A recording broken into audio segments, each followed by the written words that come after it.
Russia-Ukraine live news. Moscow uses hypersonic missiles. Russia says it has used its newest Kinzhal hypersonic missiles for the first time in Ukraine. Chinese President Xi Jinping tells Joe Biden that all sides must support Russia-Ukraine dialogue. Biden did not offer incentives to Xi in video call between two leaders, White House says.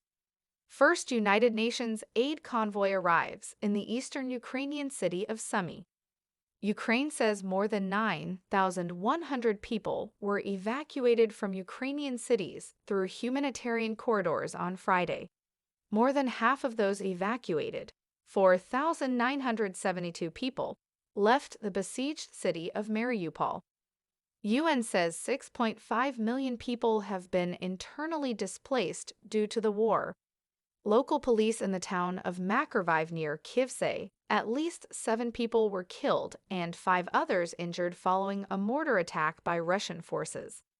As a result of enemy shelling of Makariv, 7 civilians were killed, local police said in a statement. Prime Minister Mateus Morawiecki says Poland has proposed to the European Union that the bloc impose a total ban on trade with Russia. Poland is proposing to add a trade blockade to this package of sanctions as soon as possible, including both of its seaports, but also a ban on land trade.